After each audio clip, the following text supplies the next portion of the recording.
关注囧道主，啥菜你都会煮，从来没有一个鸡能够山凹凹的走出广东。明天就是年30晚了，今天我们来做一个非常好吃的广东豉油鸡，做法也是非常的简单，只要你跟着我视频来做，保证你也能做出酒店的味道。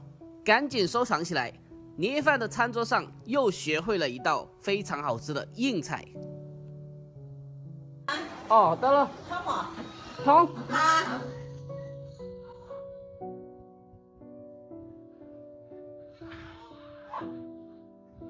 要砍得太上，否则鸡成熟了以后，鸡皮往上收缩，这样的话鸡腿就烂掉了。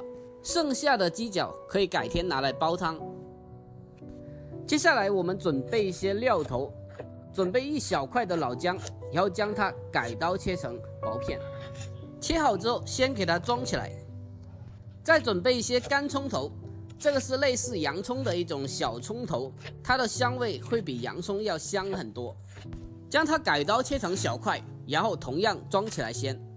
再来上些许的小葱备用。现在所有的主配料已经准备完毕，接下来我们开始制作。起锅下油，油热了之后，把这个姜葱给它放下来。用小火给它煸香，给它煸出香味，把姜葱的香味给它炒出来。这个时候就可以加入150克的生抽酱油，然后再沿着锅边来上几圈的米酒。接下来加入清水2斤半，还有老抽30克，然后给它搅拌均匀。这个老抽主要是上色，让颜色看起来更加的诱人。再来上些许的鸡精，还有50克的黄糖、八角还有香叶，给它来上一丢丢。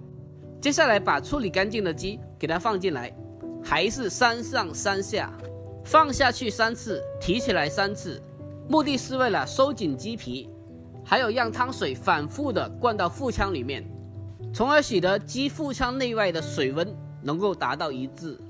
每天都在很用心的教做菜，如果我的视频对您有所帮助的话，那就帮小老弟点个赞呗，真心的感谢您了，感谢您。最后盖上盖子，等到汤水再次烧开后，立刻转为最小火，给它浸煮25分钟左右。中途的时候，每隔一段时间给它翻面一下，让它均匀的受热成熟还有上色。但是如果在酒店里面的话，我们都是做一大桶的汤水，让它完全的泡在里面，那就不用翻面。给它中途翻面之后，盖上盖子，继续的小火去浸煮。来福，来福，哎，起来！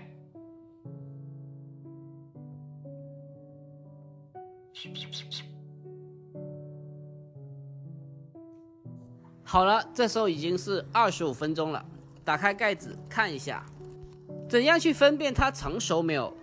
用筷子或者竹签在鸡腿最后的地方插进去，没有血水流出来，那就熟了。好了，现在是已经熟了，先给它拿出来。接下来用一个蜜漏将里面的料渣给它完全的捞出来，尽可能的把料渣给它捞除干净一点。接下来我们开大火，把里面的这个汤汁给它收至浓稠，把这个酱汁收至略微的有点粘稠就可以了。接下来就可以把这个酱汁淋到鸡的身上，让这个鸡上色更加的好看，从而使得这个鸡吃起来的味道更加的鲜香浓郁。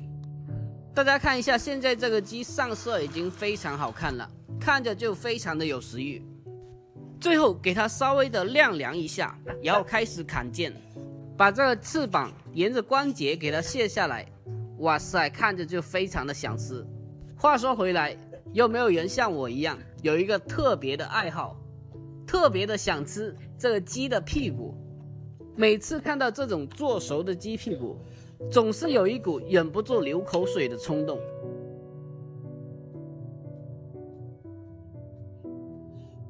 还有这个大鸡腿真的是绝了，也是我的挚爱。好了，今天这个正宗的广东豉油鸡就已经做好了。这样做出来的豉油鸡吃起来的口感真的是非常的鲜香嫩滑，让人吃上一口就爱上了。这道菜也是我们广东过年过节餐桌上常见的一道菜品，喜欢的赶紧收藏起来，过年的时候试做一下。好了，本期的视频就分享到这里，喜欢的可以点赞关注一下，我们下期再见。